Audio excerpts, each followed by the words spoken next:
ನಮಸ್ಕಾರ ವೀಕ್ಷಕರೇ, the federal ಕರ್ನಾಟಕಕ್ಕೆ ಸ್ವಾಗತ. ನಾನು ವಿಜಯ್ ಜನಹಳ್ಳಿ. ಪ್ರಶ್ನೆ ಪತ್ರಿಕೆ ಲೀಕ್ ಹಿನ್ನೆಲೆಯಲ್ಲಿ ನೀಟ್ ಪರೀಕ್ಷೆ ರದ್ದಾಗಿರುವಂಥದ್ದು. ಮೇ 3ನೇ ತಾರೀಕು ಬರೆದಿದ್ದಂತಹ ನೀಟ್ ಪರೀಕ್ಷೆ ಈಗ ರದ್ದಾಗಿ ಹೊಸದಾಗಿ ಪರೀಕ್ಷೆ ಮಾಡೋದಕ್ಕೆ ಆದೇಶವನ್ನು ಕೊಟ್ಟಿರುವಂಥದ್ದು.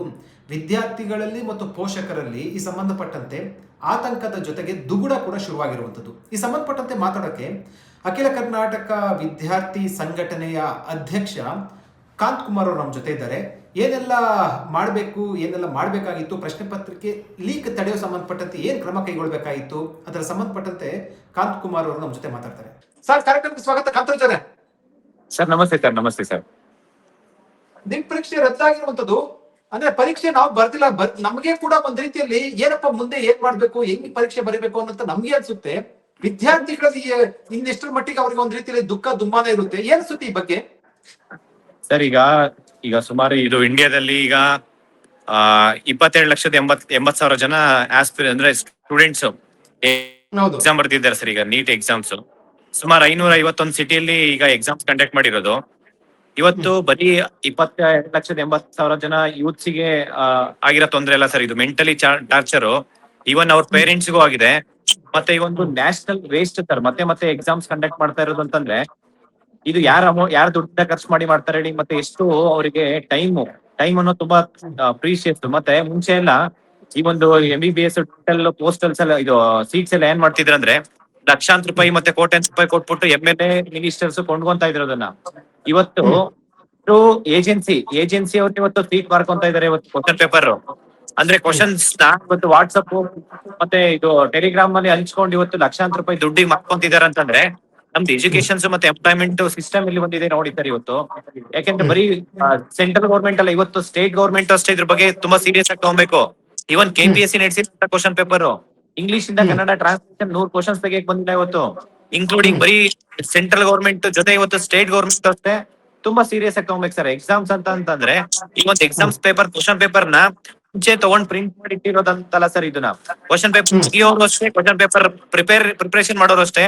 ಅವ್ರ ಹತ್ರ ಯಾವ್ದೇ ರೀತಿ ಫೋನ್ ಮಾಡ್ತು ಇಂಟರ್ನೆಟ್ ಫೆಸಿಲಿಟಿ ಅಂದ್ರೆ ಅವ್ರ ಹತ್ರ ಯಾವ್ದೇ ರೀತಿ ಇಂಟರ್ನೆಟ್, ವಾಟ್ಸಪ್ ಮತ್ತೆ ಟೆಲಿಗ್ರಾಮ್ ಈ ತರ ಯಾವ್ದು ಸೋಷಿಯಲ್ ಮೀಡಿಯಾ ಇರಬಾರ್ದು. ಅಟ್ಲೀಸ್ಟ್ ಮಿನಿಮಮ್ 15 ಡೇಸ್ ಅವ್ರನ್ನ ಒಂದು ಐಸೋಲೇಷನ್ ಮಾಡ್ಬೇಕು. ಮತ್ತೆ ಎಕ್ಸಾಮ್ಸ್ ಪೇಪರ್ ಯಾವ ರೀತಿ ಬಿಡ್ಬೇಕಂತಂದ್ರೆ ಈ ಕರ್ನಾಟಕದಲ್ಲಿ KSLU ಕ್ವಶನ್ ಪೇಪರ್ ಇದಕ್ಕೂ ಮುಂಚೆನು ಟೆಲಿಗ್ರಾಮ್ ಅಲ್ಲಿ ವಾಟ್ಸ್ಆಪ್ ಅಲ್ಲಿ ಲೀಕ್ ಆಗ್ತಿತ್ತು. ಇವಾಗ ಲಾಸ್ಟ್ ಇಯರ್ ಇಂದ ಏನ್ ಮಾಡ್ತಿದಾರೆ ಅಂದ್ರೆ ಸರ್ ಅದನ್ನ ಎಕ್ಸಾಮ್ ಸೆಂಟರ್ ಎಲ್ಲಾ ಕ್ಯಾಂಡಿಡೇಟ್ ಎಕ್ಸಾಮ್ ಸೆಂಟರ್ ಕುತ್ಕೊಂಡಾದ್ಮೇಲೆ 1 ಅವರ್ ಅಲ್ಲಿ ಎಕ್ಸಾಮ್ಗೆ ಇದನ್ನ ಕ್ವಶನ್ ಪೇಪರ್ ಸೆಂಡ್ ಮಾಡ್ತಾರೆ ಸೆಂಟರ್ಗೆ. ಅಲ್ಲಿ ಪ್ರಿಂಟ್ ತಗೊಂಡು ಅವಾಗ ಕ್ವಶನ್ ಪೇಪರ್ ಕೊಡ್ತಾರೆ.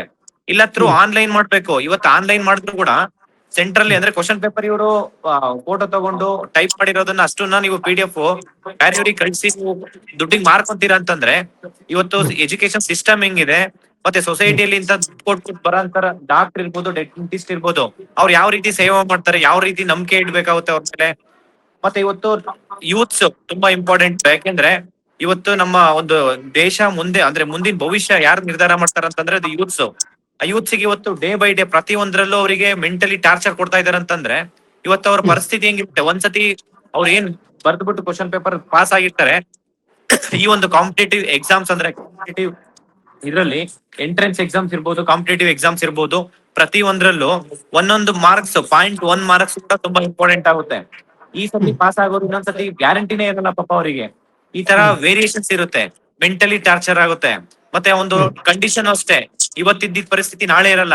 ಈ ತರ ಎಲ್ಲ ಪರಿಸ್ಥಿತಿಯಲ್ಲಿ ಸೆಂಟ್ರಲ್ ಗೌರ್ಮೆಂಟ್ ಆಗಿರ್ಬೋದು, ಸ್ಟೇಟ್ ಗೌರ್ಮೆಂಟ್ ಆಗಿರ್ಬೋದು, ಯಾವ್ದೇ ಒಂದು ಎಕ್ಸಾಮ್ಸ್ ಕಂಡಕ್ಟ್ ಮಾಡ್ಬೇಕಾದ್ರೆ ಸ್ವಲ್ಪ ಸೀರಿಯಸ್ ಆಗ 100 ಟೈಮ್ಸ್ ಯೋಚನೆ ಮಾಡ್ಬೇಕು. ಯಾವ ರೀತಿ ಇಂಪ್ಯಾಕ್ಟ್ ಆಗುತ್ತೆ, ಕ್ವಶನ್ ಪೇಪರ್ ಲೀಕ್ ಆಗಿದ್ರೆ, ಕರಪ್ಷನ್ ಆದ್ರೆ ಯಾವ ರೀತಿ ಲೀಕ್ ಆಗುತ್ತೆ, ಮತ್ತೆ ಅವರಿಗೆ ವಿದ್ಯಾರ್ಥಿಗಳಿಗೆ ತೊಂದರೆ ಕೊಟ್ರೆ ಯಾವ ರೀತಿ ಪರಿಣಾಮ ಬೀಳುತ್ತೆ ನಮ್ಮ ಸಮಾಜಕ್ಕೆ, ಪ್ರತಿಯೊಂದು ಯೋಚನೆ ಮಾಡ್ಬೇಕು ಇವರು.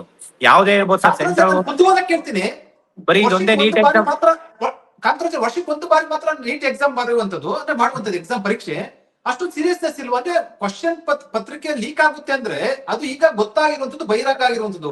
ಈ ಮುಂಚೆ ಲೀಕ್ ಆಗಿ ಗೊತ್ತಾಗಿತ್ತು ಇಲ್ವೋ ಅನ್ನುವಂತ ಅನುಮಾನ ಲೀಕ್ ಬರುತ್ತೆ ಅಂದ್ರೆ ಅಷ್ಟೊಂದು ಸೀರಿಯಸ್ನೆಸ್ ಇರೋದಿಲ್ವಾ ಸರ್? 100% ಈ ಕ್ವಶನ್ಸ್ ಗೆ ನಾನು ಆನ್ಸರ್ ಮಾಡ್ತೀನಿ. ಏನಂದ್ರೆ ಈ ಹಿಂದೆ ಪ್ರತಿ ಒಂದು ಎಕ್ಸಾಮ್ಸ್ ಅಲ್ಲೂ ಸ್ಕ್ಯಾಮ್ ಆಗುತ್ತೆ. ಅದ್ರ ಬಗ್ಗೆ ಇವರಿಗೆ ಗೊತ್ತಾಗ ಮಾತ್ರ ಅಂದ್ರೆ ಬಿಫೋರ್ ಕ್ವಶನ್ ಎಕ್ಸಾಮ್ಸ್ ನಡೆಯೋದಕ್ ಮುಂಚೆ ಇವರು ಕ್ವಶನ್ ಪೇಪರ್ ಲೀಕ್ ಆಗಿದೆ ಅಂತ ಕನ್ಸಿಡರ್ ಆದ್ಮೇಲೆ ಇವರು ರೀ ಎಕ್ಸಾಮ್ ಅಂತ ಮಾಡ್ತಿದ್ದಾರೆ. ಈ ತರ ಎಷ್ಟು ಪೇಪರ್ ಲೀಕ್ ಆಗಿದೆ, ಅದ್ರ ಮೇಲೆಲ್ಲ ಯಾಕೆ ತನಿಖೆ ಮಾಡಲ್ಲ ಇವ್ರು, ಅದ್ರ ಮೇಲೆಲ್ಲ ಆಕ್ಷನ್ ತಗೊಳಲ್ಲ ಇವರು. ಮತ್ತೆ ಪ್ರಿಕಾಷನ್ಸ್ ತಗೊಬೇಕು. ಈ ಮೊದ್ಲೇ ಏನು ಒಂದು ಪ್ಲಾನ್ ಇರ್ಬೇಕು, ಯಾವ ರೀತಿ ಎಕ್ಸಾಮ್ಸ್ ಕಂಡಕ್ಟ್ ಮಾಡ್ತೀವಿ ಅನ್ನೋದು. ಇದನ್ನ ಇವ್ರಿಗೆ ಮೆಂಟಲಿ ಇದೆ ಇಲ್ಲ ಅಂತಂದ್ರೆ ಯಾರ್ ದುಡ್ಡಿಂದ ಇವ್ರಿಗೆ ಎಕ್ಸಾಮ್ಸ್ ಕಂಡಕ್ಟ್ ಮಾಡ್ತಾರೆ ಸರ್? ನಾವು ಜನಸಾಮಾನ್ಯರು ಕಟ್ತಾ ಇರೋ ಒಂದು ಟ್ಯಾಕ್ಸ್ ಮನಿಯಿಂದ ಇವರು ಗೌರ್ಮೆಂಟ್ ಕಟ್ತಾ ಇರೋದು ಎಕ್ಸಾಮ್ಸ್ ಮಾಡೋದು. ಒಂದು ಎಕ್ಸಾಮ್ಸ್ ಕಂಡಕ್ಟ್ ಮಾಡ್ಬೇಕಂದ್ರೆ ಎಷ್ಟು ಫೀಸ್ ತಗೊಂತಾರೆ, ಹಿಂಗೆಲ್ಲ ತುಂಬಾ ಸಮಸ್ಯೆ ಆಗುತ್ತೆ ಸರ್. ಇದು ಏನಂತಂದ್ರೆ ಇವರು ಡೈರೆಕ್ಟ್ಲಿ ಏನು ಉದ್ಯೋಗ ಮುಂಚೆ MLA ಮಿನಿಸ್ಟರ್ಸ್ ಮಧ್ಯವರ್ತಿಗಳು ದುಡ್ಡು ಕೊಟ್ಟು ಕ್ವಶನ್ ಪೇಪರ್ ಲೀಕ್ ಮತ್ತೆ ಡೈರೆಕ್ಟ್ ಏನು ಇದು MBBS ಡೆಂಟಲ್ ಸೀಟ್ಸ್ ಮಾಡ್ಕೊಂತ ಇದ್ರು. ಇದು ಅದಕ್ಕಿಂತ 100 ಪಟ್ಟು ವರ್ಸ್ಟ್ ಆಗಿದೆ ಸರ್ ಇದು ಕ್ವಶನ್ ಪೇಪರ್ ಅಂತಂದ್ರೆ. ಒಂದ್ಸತಿ ಕ್ವಶನ್ ಪೇಪರ್ ಲೀಕ್ ಆಯ್ತು ಅಂತಂದ್ರೆ ಒಬ್ಬ 50 ಲಕ್ಷ ದುಡ್ಡು ಕೊಟ್ಟಿದ್ದಾನೆ, ದುಡ್ಡು ಕೊಟ್ಬಿಟ್ಟು ಆ ಕ್ವಶನ್ ಪೇಪರ್ ಇಸ್ಕೊಂಡ್ ಅಂತಂದ್ರೆ ಅವ್ನು 50 ಲಕ್ಷ ದುಡ್ಡು ಬದಲು ಒಂದು 5 ಕೋಟಿ ದುಡ್ಡಿಗೆ ಸೇಲ್ ಮಾಡ್ಕೊಂತಾನೆ ಸರ್. ಒಬ್ಬೊಬ್ರಿಗೆ 5 ಲಕ್ಷ ಕೊಡ್ತಾನೆ, 50,000 ಕೊಟ್ಟರು ಕ್ವಶನ್ ಪೇಪರ್ ಕೊಟ್ಬಿಡ್ತಾರೆ ಸ್ಟೂಡೆಂಟ್ಸ್ ಗೆ. ಒಬ್ಬೊಂದ್ ಸಿಕ್ಕಿದ್ರೆ ಅದು ಸಾವಿರಾರು ಜನಕ್ಕೆ, ಪಬ್ಲಿಕ್ ಎಲ್ರಿಗೂ ಸಿಕ್ದಂಗೆ ಅದು. ಒಬ್ಬ 100 ಜನ ಕೊಡ್ತಾನೆ, 100 ಜನ 1000 ಕೊಡ್ತಾನೆ, 1000 ಲಕ್ಷಕ್ಕೆ ಹೋಗುತ್ತೆ.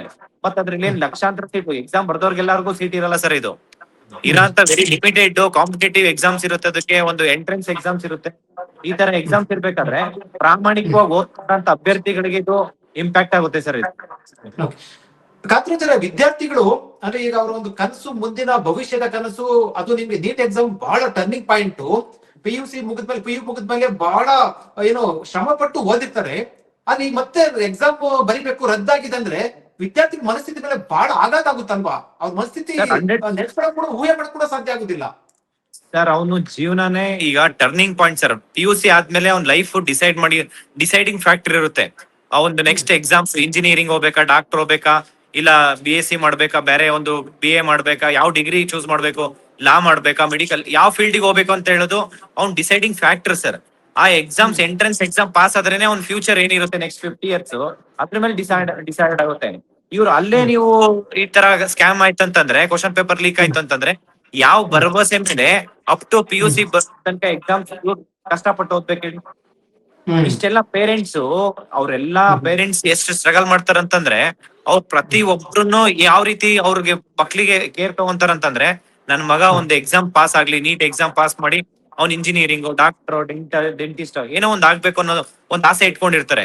ಇವತ್ತು ದುಡ್ಡು ಕೊಟ್ಟೋರ್ಗೆ ಆ ಒಂದು ಪೋಸ್ಟ್ ಸಿಗ್ತಾ ಇದೆ ಅಂತಂದ್ರೆ ಮತ್ತೆ ಏನಕ್ಕೆ ಎಕ್ಸಾಮ್ಸ್ ಕಂಡಕ್ಟ್ ಮಾಡ್ತಿದ್ರು? ಎಕ್ಸಾಮ್ಸ್ ಕಂಡಕ್ಟ್ ಮಾಡ್ಬೇಕಾದ್ರೆ ಒಂದು ಇವರಿಗೆ ಮಿನಿಮಮ್ ಕಾಮನ್ ಸೆನ್ಸ್ ಇಲ್ಲ ಅಂತ ಅಂದ್ರೆ ಇವ್ರನ್ನ ಯಾವ ರೀತಿ ಏನ್ ಹೇಳ್ಬೇಕು ಹೇಳಿ ಸರ್ ಇವರಿಗೆ? ಮತ್ತೆ 27 ಲಕ್ಷದ ವಿದ್ಯಾರ್ಥಿಗಳು ಮತ್ತು ಅವರ ಕುಟುಂಬದವರ ಜೊತೆ ಆಟ ಆಡಿರುವಂತದ್ದು. ಯಾಕಂದ್ರೆ ನಾನು ಈಗ ಯಾರಿಗೊಬ್ಬ ಪೇರೆಂಟ್ ಫೋನ್ ಮಾಡಿದ್ದೆ, ಅವ್ರು ಅಂಗಡಿಯಲ್ಲಿ ಇದ್ರು. ಅಯ್ಯೋ ಹೌದಾ, ನೀಟ್ ಎಕ್ಸಾಮ್ ಮತ್ತೆ ರದ್ದಾಯ್ತು, ಎಕ್ಸಾಮ್ ಬರಬೇಕು ಅಂತ ಅವರಷ್ಟು ಟೆನ್ಷನ್ ಒಳಗಾದ್ರು. ಮಕ್ಕಳ ಜೊತೆ ಮತ್ತು ಪೋಷಕರ ಜೊತೆ ಕೂಡ ಇದೊಂದು ರೀತಿಯಲ್ಲಿ ಏನು ಹುಡುಗಾಟ ಆಡಿರುವಂತದ್ದು ಬಹಳ ಸಿಕ್ಕಾಪಟ್ಟೆ ನಿಮ್ಗೆ ಅದೊಂದು ರೀತಿಯಲ್ಲಿ ಟೆನ್ಷನ್ ಕೊಡುವಂತ ರೀತಿಯಲ್ಲಿ ಆಗಿರುವಂತದ್ದು. ಖಂಡಿತ ಹೌದು ಸರ್. ಈಗ ಯಾಕೆಂದ್ರೆ ಎಷ್ಟೋ ಜನ ಇವತ್ತು ಒಂಥರ ಅದು ಶಾಕಿಂಗ್ ಇಂದ ಹೊರಗಡೆನೆ ಬಂದಿರಲ್ಲ ಸರ್. ಇವತ್ತು ಎಷ್ಟೋ ಜನ ಎಕ್ಸಾಮ್ಸ್ ಬಂದಿರೋ ಅಂತಾರು, ಅದಕ್ಕಿಂತ ಹೆಚ್ಚಾಗಿ ಪೇರೆಂಟ್ಸ್ ತುಂಬಾ ಹೋಪ್ಸ್ ಇಟ್ಟಿರ್ತಾರೆ ಮಕ್ಕಳ ಮೇಲೆ. ಹೌದು, ನಿಜ. ಮುಂಚೆ ಬರ್ತಿದ್ದ ಎಕ್ಸಾಮ್ ಅಲ್ಲಿ ಮತ್ತೆ ಮರು ಎಕ್ಸಾಮ್ ಅಲ್ಲಿ ಎಷ್ಟು ಮಟ್ಟಿಗೆ ಬರೀತಾರೋ, ಅಥವಾ ಮುಂಚೆ ಚೆನ್ನಾಗಿ ಬರ್ದಿದ್ದಂತವ್ರು ಈಗ ಚೆನ್ನಾಗಿ ಬರೆಯದೇ ಇರುವಂತ ಸಾಧ್ಯತೆಗಳು ಕೂಡ ಹೆಚ್ಚಾಗಿರುತ್ತಲ್ವಾ ಈ ಒಂದು ಪ್ರೆಷರ್, ಈ ಒಂದು ಮೆಂಟಲ್ ಟಾರ್ಚರ್ಗೆ? ಈಗ 100% ಒಂದ್ ಪ್ರತಿ ಎಕ್ಸಾಮ್ ಬರ್ದಾದ್ಮೇಲೆ ಈಗ ಪಾಸ್ ಆಗ್ತೀನಿ ಅಂತಂದವರು ಅವ್ರಿಗೇನು ಎಕ್ಸಾಮ್ಸ್ ಕಂಟಿನ್ಯೂಷನ್ಸ್ ಆಗ್ಬೇಕು ಅನ್ನೋದಿರುತ್ತೆ. ಎಕ್ಸಾಮ್ ಕ್ಯಾನ್ಸಲ್ ಆಗ್ಬಾರ್ದು, ಕೋರ್ಟ್ಗೆ ಹೋಗ್ತಾರೆ ಅವರು ಕೂಡ. ಈ ತರ ಹೆಂಗೆ ಅಂತಂದ್ರೆ ಸ್ಟೂಡೆಂಟ್ಸ್ ಅಲ್ಲೇ ಗೊಂದಲ ಸೃಷ್ಟಿ ಆಗುತ್ತೆ. ಇದು ಒಂದ್ ಎಕ್ಸಾಮ್ಸ್ ಕರೆಕ್ಟ್ ಆಗಿ ಮಾಡಿಲ್ಲ ಅಂತಂದ್ರೆ ಇದ್ರ ಪರಿಣಾಮ ತುಂಬಾ ಅಂದ್ರೆ ಒಂಥರ ಅದು ಹೇಳೋದಕ್ಕಾಗಲ್ಲ ಸರ್. ಅಷ್ಟು ನೆಗೆಟಿವ್ ಇಂಪ್ಯಾಕ್ಟ್ ಆಗುತ್ತೆ ಪಬ್ಲಿಕ್ ಇರ್ಬೋದು, ಮತ್ತೆ ಪೇರೆಂಟ್ಸ್ ಇರ್ಬೋದು. ವಿದ್ಯಾರ್ಥಿ ಸಂಘಟನೆಯಿಂದ ಕಾಂತರಾಜರೇ, ಇವಾಗ ನೀವು ಯಾವ ರೀತಿ ಇದನ್ನ ತಡೆ ಹಿಡಿಬಹುದಾಗಿತ್ತು ಅಂತ ನೀವೊಂದು ಸಲಹೆ ಕೊಡ್ಬೋದಾ? ಅಂದ್ರೆ ಯಾವ ರೀತಿ ಮಾಡ್ಬೋದಾಗಿತ್ತು ಅಂತ ಸರ್? ಈಗ ಇದಕ್ಕೆ ಕ್ವಶನ್ ಪೇಪರ್ ರೆಡಿ ಮಾಡ್ಕೊಂಡು ಕೊಡ್ತಾರಲ್ಲ ಸರ್, ರೆಡಿ ಮಾಡೋರ್ ಸಮಯ ಯಾರು ಕ್ವಶನ್ಸ್ ರೆಡಿ ಮಾಡ್ತಾರೆ, ಮತ್ತೆ ಅದು ಎಂಟೈರ್ ಏನೊಂದು ಟೀಮ್ ಇರುತ್ತೆ ಸರ್. ಈ ಕ್ವಶನ್ ಪೇಪರ್ ಸೆಟ್ ಮಾಡಿರ್ಬೋದು, ಎಕ್ಸಾಮಿನೇಷನ್ ಕಂಡಕ್ಟ್ ಮಾಡೋದಕ್ಕೆ ಒಂದು ಕಂಟ್ರೋಲ್ ರೂಮ್ ಇರುತ್ತೆ. ಆ ರೂಮ್ ಅಲ್ಲಿ ನೆಕ್ಸ್ಟ್ 15 days ಸರ್, 15 days ಅವ್ರನ್ನ ಐಸೋಲೇಟ್ ಮಾಡ್ಬೇಕು ವಿತೌಟ್ ಫೋನ್. ಅವರಿಗೆ ಸೋಷಿಯಲ್ ಮೀಡಿಯಾದ ಏನ್ ಇರ್ಬಾರ್ದು, ಫೋನ್ಸ್ ಇರಬಾರ್ದು. ಆ ರೀತಿ ಒಂಥರ ಪ್ರಿಸನ್ ಅಲ್ಲಿ ಇಟ್ಕೊಂಡು ಕ್ವಶನ್ ಪೇಪರ್ ರೆಡಿ ಮಾಡಿದ್ದಾದ್ಮೇಲೆ ಆ ಎಕ್ಸಾಮಿನೇಷನ್ ಕಂಟ್ರೋಲರ್ ಆ ಒಂದು ಕ್ವಶನ್ ಪೇಪರ್ ಸೆಂಡ್ ಮಾಡ್ಬೇಕಂತಂದ್ರೆ ಎಕ್ಸಾಮ್ ಸೆಂಟರ್ಗೆ ಎಲ್ಲಾ ಸ್ಟೂಡೆಂಟ್ಸ್ ಎಕ್ಸಾಮ್ ಹಾಲ್ ಒಳಗಡೆ ಇರಬೇಕು. ಹಾಲ್ ಒಳಗಡೆ ಇದ್ದಾಗ before 1 hour question paper print ತಗೋಬೇಕು. ಇಲ್ಲ ಆ ರೀತಿ ಆಗ್ಬೇಕು, ಪ್ರಿಂಟ್ ಮಾಡಿ ಆ ಕ್ವಶನ್ ಪೇಪರ್ ಕೊಡ್ಬೇಕು. ಇಲ್ಲ ಅಂತಂದ್ರೆ CBT ಬರ್ಬೇಕು, ಕಂಪ್ಯೂಟರ್ ಬೇಸ್ಡ್ ರೆಕ್ರೂಟ್ಮೆಂಟ್ ಅಂತ ಹೇಳಿ.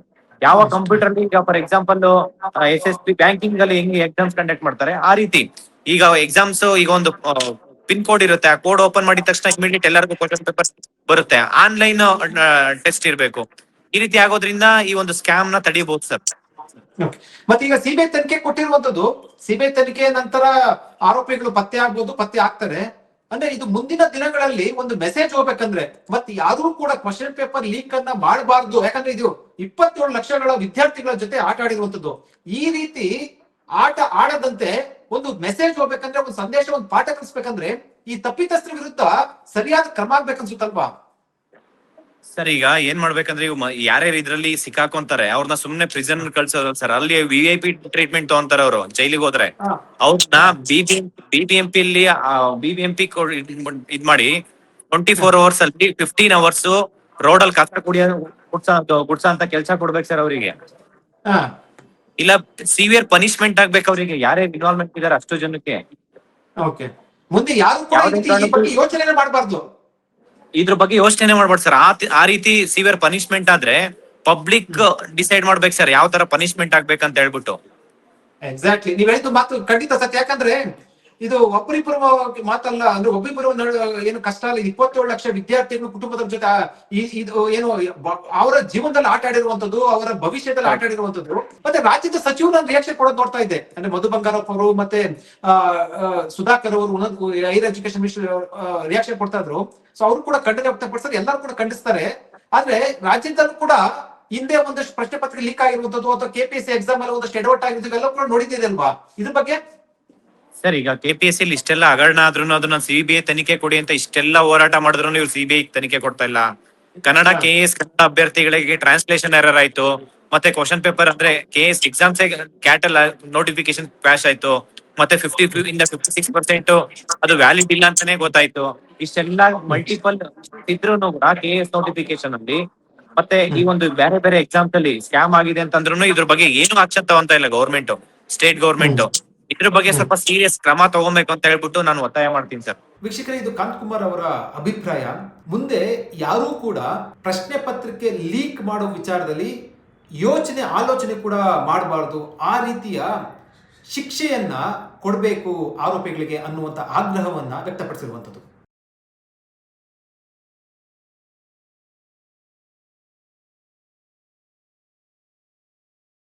ಹೆಚ್ಚಿನ ಸುದ್ದಿ ಅಪ್ಡೇಟ್ಗೆ ಈಗಲೇ the federal Karnataka YouTube page ಅನ್ನು ಸಬ್ಸ್ಕ್ರೈಬ್ ಮಾಡಿ.